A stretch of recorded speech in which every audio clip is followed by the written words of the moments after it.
Melinda, the pop culture podcast hosted by me, producer Liz. Today, we're talking about the documentary that has been one of the most explosive conversations that we have had about Canadian pop culture. Of course, I'm talking about the Degrassi documentary that recently premiered at TIFF that has been the subject of potential lawsuits and endless amounts of drama. You're going to hear from multiple generations of Degrassi stars in the documentary. So for this podcast episode, we did get to talk to Melinda, who obviously was in like the most recent cast of Degrassi in the 2010s.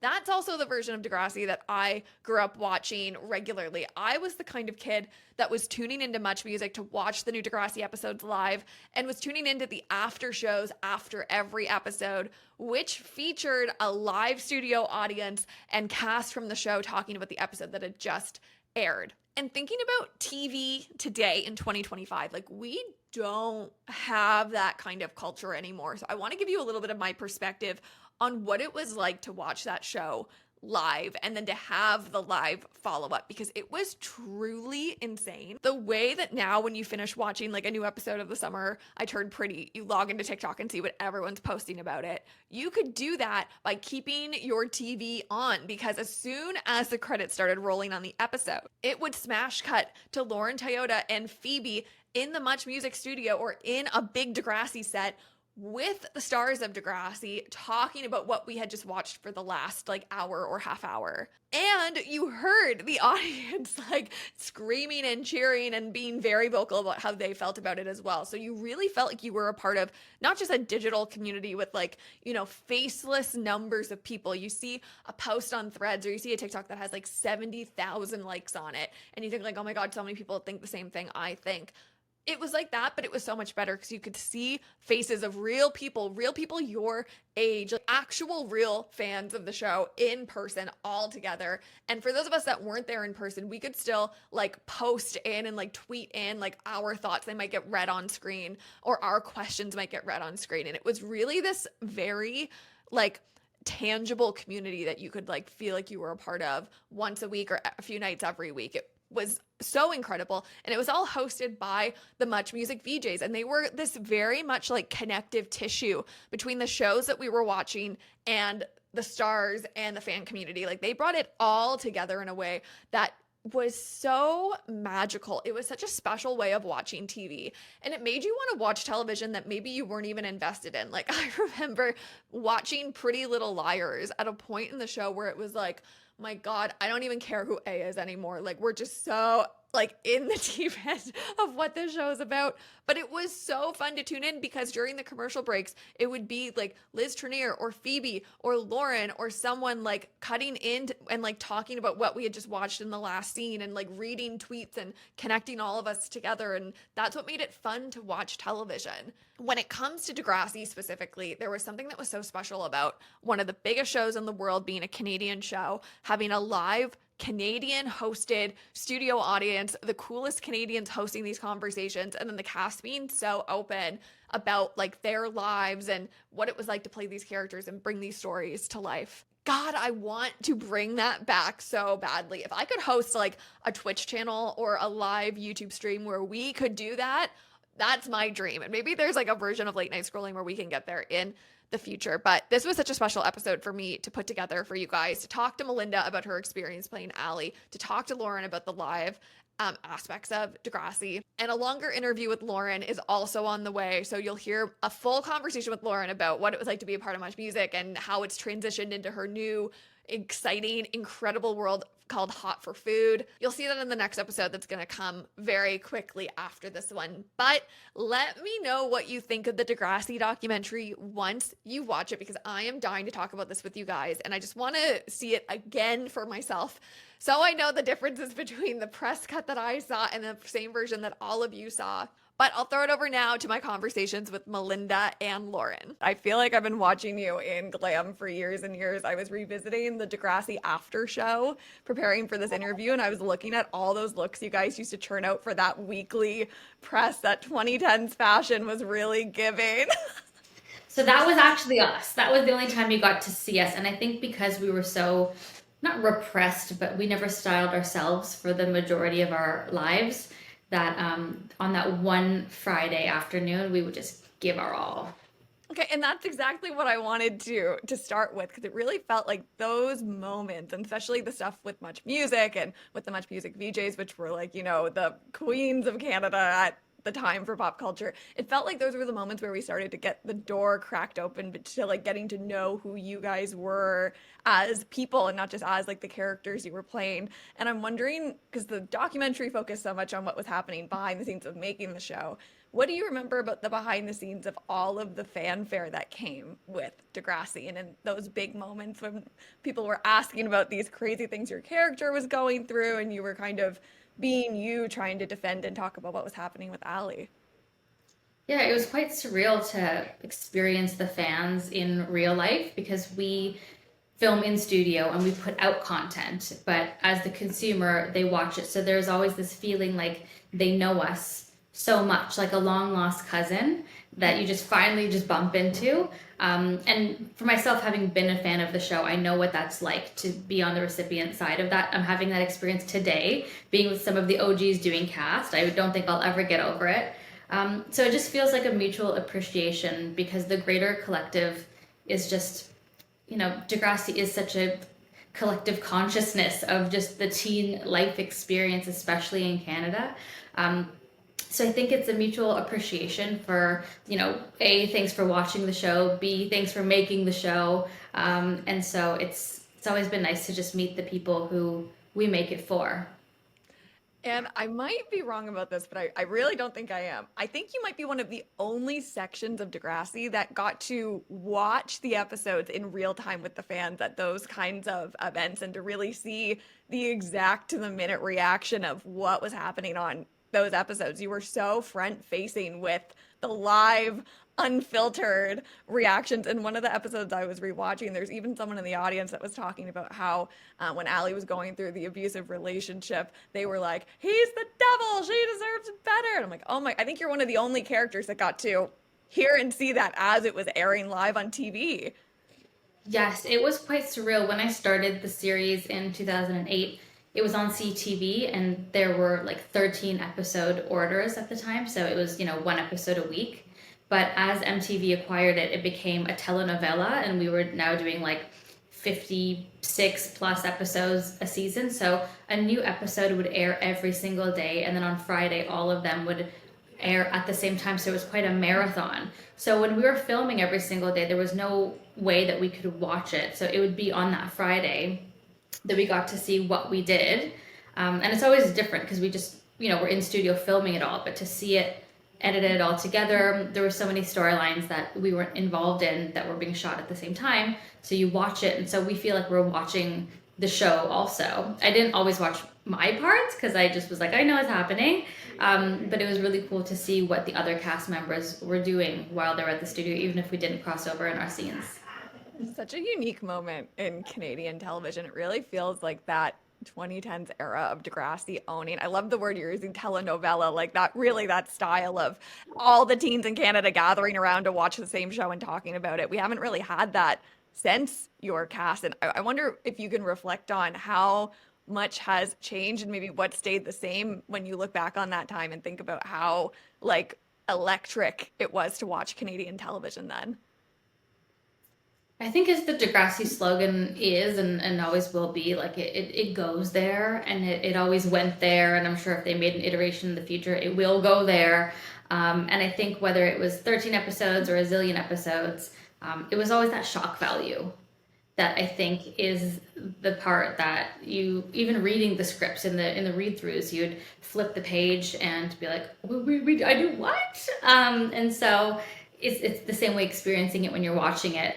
So I think that's the common denominator of what made it so amazingly unique and special. I think a lot of shows do that, but the show, you always left feeling like you learned something and that you experienced something, even if it wasn't firsthand.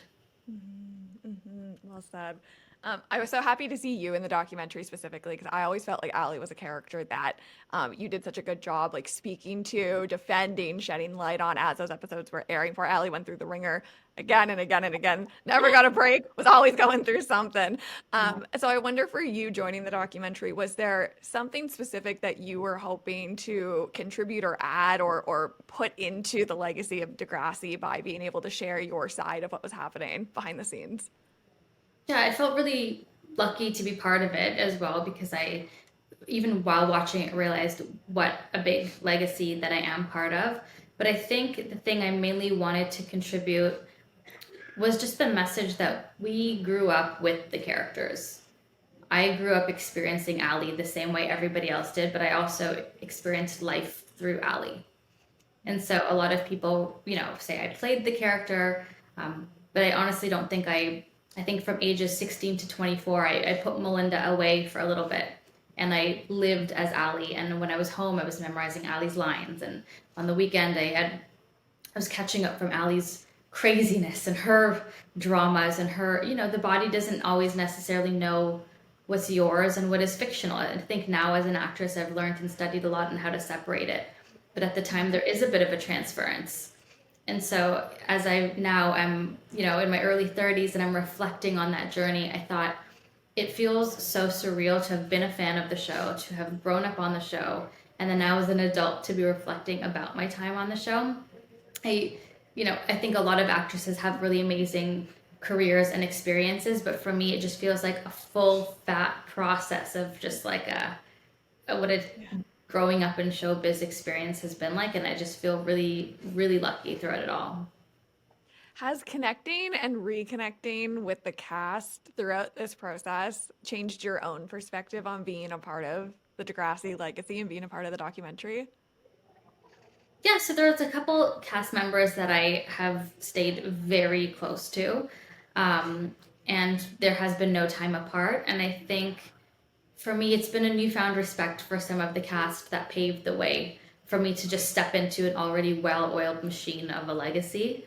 And so even today, doing press with some of they call them the classic cast, and to hear their experiences, but also to see how they've grown into women and mothers and humans and have carried this experience, but have also made a real life, I think is something that I value as I grow up.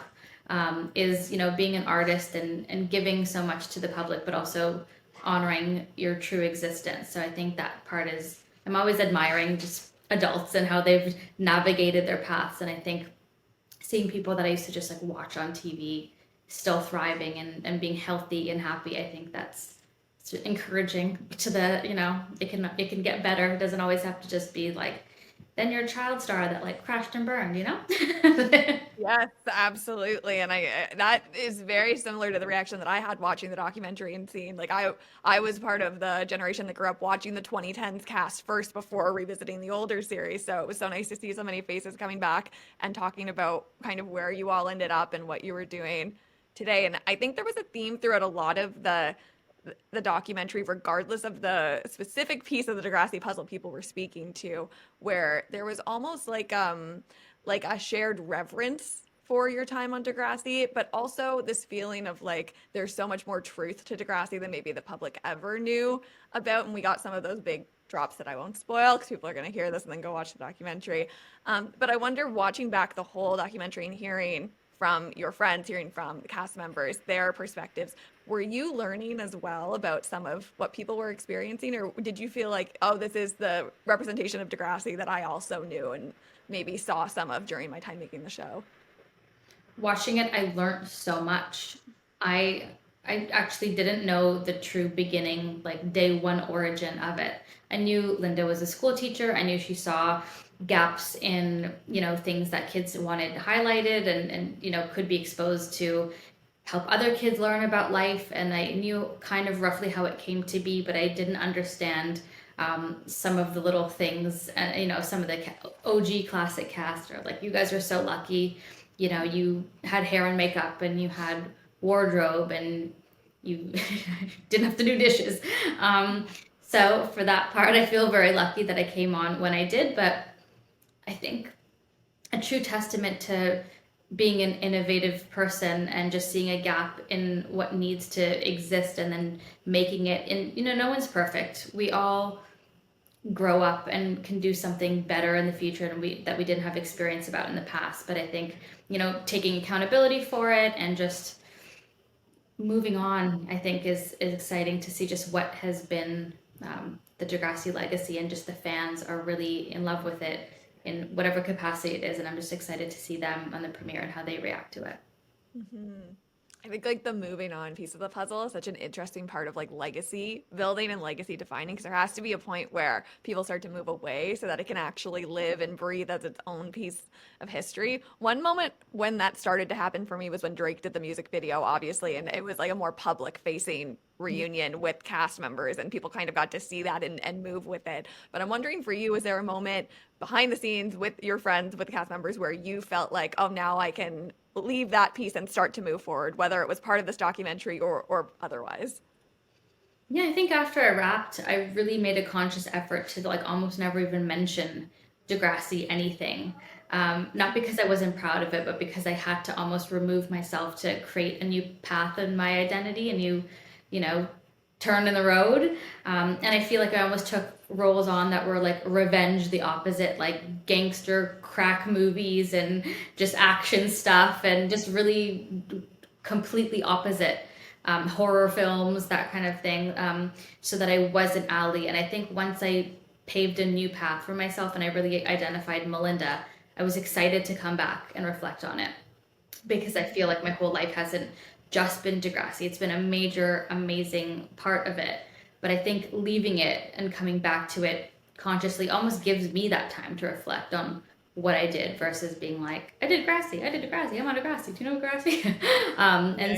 Now talking about it, I'm really proud of the work, but I did have to put it away for a little bit just to kind of reappreciate it, I think. Totally. It feels like the right moment to come back to it. I don't know why. It doesn't feel like it's a certain number of years that have passed, or a certain, like, I don't know what it is. It feels like this feels like the right moment culturally, where people want to know and people are willing to listen, maybe in a way that, it's not a tweet storm anymore. It's not like 10 minutes on the after show. It's like actual time to sit and talk about it. I'm wondering if Ali had a chance to do a documentary like this about her time at Degrassi. What do you think she would want to say, or what do you think she'd be wanting to clear the record on? I think it would be a big old PSA about dating.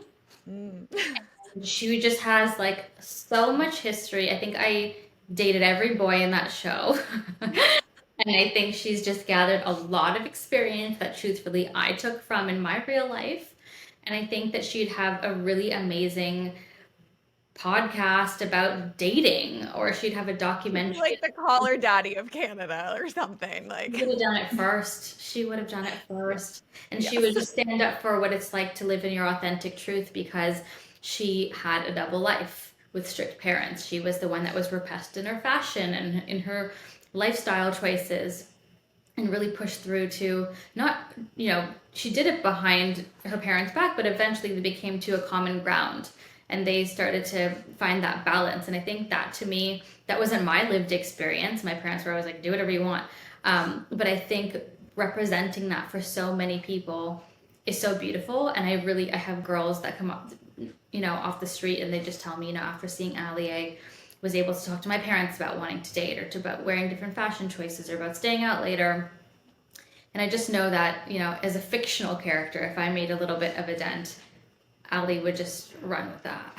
I want to start with the Degrassi documentary that you were a part of, because we were just chatting with Melinda and some of the cast, and they all say hi, by the way. I can't believe I'm missing it today, the world premiere at TIFF, yeah. They're all there having a good time, and we're here having a good time. We're having a good time. You were incredible. Your contributions to the Thank documentary you. were so cool. When we were talking about it, I was reminiscing about how you had such an interesting role in the Degrassi I really did. universe, because you were hosting every week. Some seasons felt like every night of the week you were live watching the show. So I'd love to know what your perspective on the Degrassi hype was and is. Well, I'm honored to be part of it, the documentary, and just the Degrassi family in some capacity, because I'm a true fan of Degrassi. I grew up, when Degrassi Junior High was on the air, and I would watch the reruns well into grade school and high school. So, it's been a part of my life, my whole life. The fact that even as someone in media and broadcasting, I could be part of their world. And I actually got to be a geek and a fangirl because I went on set and did this whole behind the scenes thing when I worked at Much Music with Monroe and all the different cast members. And I was actually geeking out big. Anyway, it just, again, these full circle moments are the coolest thing. They're all wonderful people in like real life. They always were so generous with their time and their access, and they're real humans, and they don't have like egos, and you know what I'm saying? Even though they're legitimately huge stars because of the cult following of Degrassi. So, I mean, I just can't say enough good things about the whole experience, all the cast, getting to know them personally, you know, being invited to rap parties even because I am part of the world in some way is just, I don't know. I loved it. I couldn't even believe I'm in the documentary. I was like, wait, I'm in this too much. It doesn't make sense. Why am I in this? It made perfect sense to me. It really did, because it was like the connective tissue of the show and the fans was this after show that you and Phoebe would do. Like, it was the middle ground of talking about what happened and talking about what it meant culturally. And I like that how you said that it was the connective tissue. It's true, because I got to see both sides and be part of both sides. But again, having a perspective as a fan and really digging into the details. That's my favorite thing to do with anything, especially as a television fan, someone who grew up watching all kinds of shows, picking them apart, criticizing them. We got to do that in the Degrassi world. And even though the After Degrassi show was kind of short-lived, like we were hoping it would go on way, way longer. There was like even talk at the time that it might get to air on Nickelodeon, which it never did. So anyways, the time we did get to do that was very special. And the same fans that I know will be at the premiere tonight, they would come to the audience all the time. it really was like a moment that we've never seen again in Canadian pop culture. No, Like, it's completely gone and in a way just erased in a weird way. They've only just started adding archival footage to YouTube in July of 2025. So I wanted to talk to you about this because in my prep for the documentary, I found a clip of you and Phoebe and Melinda, and you were talking about one of Allie's plots in the show. And the question that you were asking was, have you heard of this new app, Tinder? And I was like, oh my God, what year was this? Well, okay, when did Tinder start? In the 2010s. In the sometime, I guess. 2010s? It was such a moment. I mean, we would have been talking to Melinda in 2013, 2014, so maybe it started around then. it started around then. And I, at the time, was not single, so I wasn't on Tinder. That's wild. Isn't that wild? I mean, I stopped doing television over 10 years ago. Like, stopped working for the company. So We have not had any kind of connective tissue like that where you can turn on the No. TV and see someone cool and like in your generation and in your age being like, have we heard about these new things happening? And like it connects to the show and it connects to our lives. Like it was just so special. I guess that's TikTok. Like I watch, The Summer I Turned Pretty. And so you've got all the what's the word I'm trying to say? Like they hash out the show on The TikTok. fan theories. The fan theories and everything, but it doesn't it brings you together in a certain way, but not in the same way because it's just siloed. It's individual people making solo videos that everyone's watching, but you're not like gathering in the same way. in community. Yeah. With someone like, you guys were so much a part of leading and making sure the community stayed together. Yeah. So I was so happy you were in the documentary because I Thank feel you. like the story is untold if you don't recognize how big your show was as part of that whole moment. Thank you. Yeah, I mean, it was just a special time. I do miss it to some degree. Thank you so much for tuning into this episode of Late Night Scrolling. And I hope that if you loved this episode that you'll stick around because these are the kinds of stories and moments that I love sharing with you guys. And I'm so grateful that I get to have these conversations and bring them to all of you. It's very much the kind of like community viewing that made me who I am as a pop culture fan and pop culture analyst. And, I just think this one specifically feels like such a moment that those of us that remember when Degrassi was airing every week and we remember how special that felt, like I feel a little spark of that again, making an episode like this for all of you. So I'm excited to see you in the comments and I'll see you on the next episode of Late Night Scrolling. Bye y'all.